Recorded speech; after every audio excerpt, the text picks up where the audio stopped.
Hey everybody, West Texas Stacker here. How y'all doing? So last week I made a video about goldbacks and I got a lot of interesting comments on it.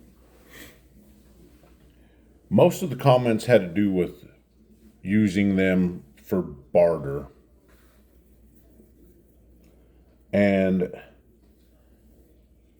some of the comments talked about how goldbacks would make things less confusing in a bartering situation.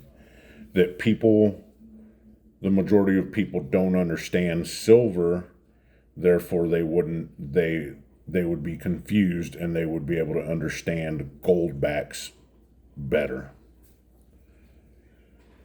Which I can't agree with. I can't agree with that.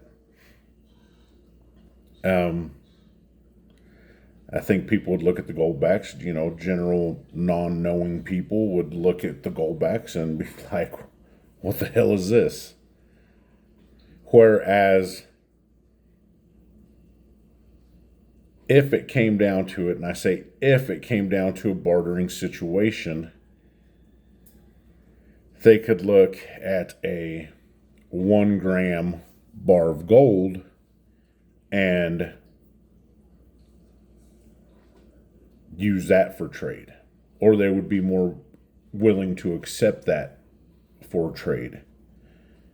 And mind you, this is all on the whole situation of if the dollar completely collapsed and we were in a bartering situation. First of all, I don't believe in that we'll ever be in a bartering situation. Doesn't mean that it couldn't happen. This is just what I believe. Okay. But for a bartering situation, I don't believe goldbacks are the thing, and I really don't believe gold or silver is the thing. I believe that skills with your hands, being able to grow fruits, vegetables, um, eggs, being able to fix things, those are going to be bartering skills. And bartering skills are going to be in way more of a demand than silver or gold. I grew up in a small ranch community where people would barter skills or labor for things that they needed. And it wasn't money. It's not like when I was a kid that I would go help somebody stack a load of hay for $10. It was you could actually work for something. For some eggs, some milk, and a couple steaks.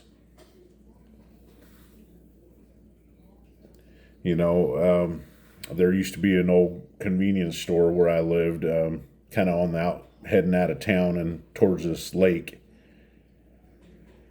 And I would collect night crawlers, worms, and he would sell them as bait, but I would trade them, for mainly candy and sodas back then.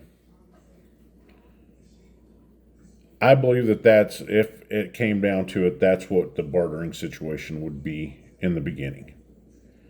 Now, eventually, we would have to come back to some sort of monetary system. And I just don't think goldbacks is the deal. And I think it's going to be dimes. It's going to be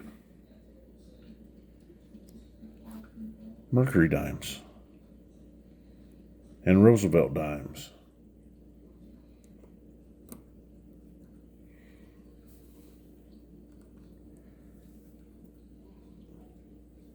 And silver quarters.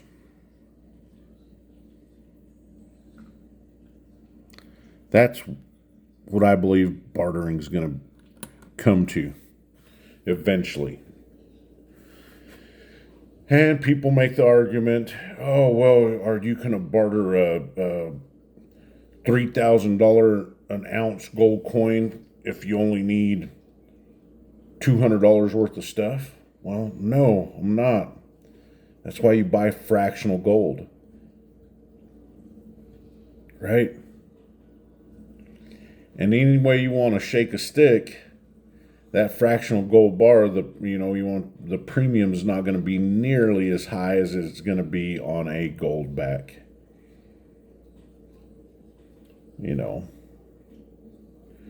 But that's fractional gold and silver will be the tools eventually to barter with. We're talking about once we get past the skills set, then it's going to be silver and gold.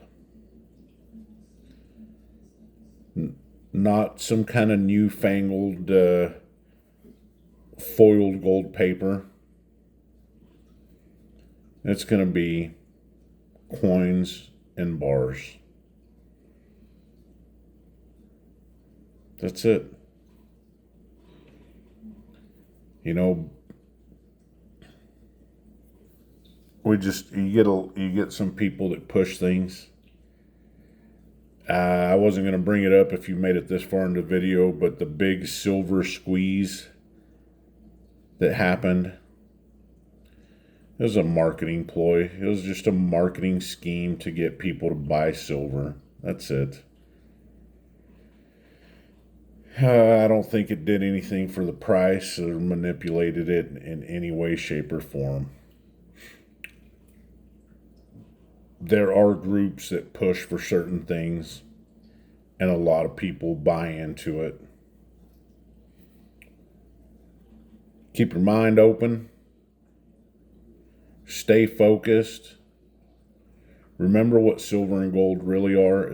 They're a tangible asset that's a great way to store wealth. Simplify, everybody. God bless. Have a great week.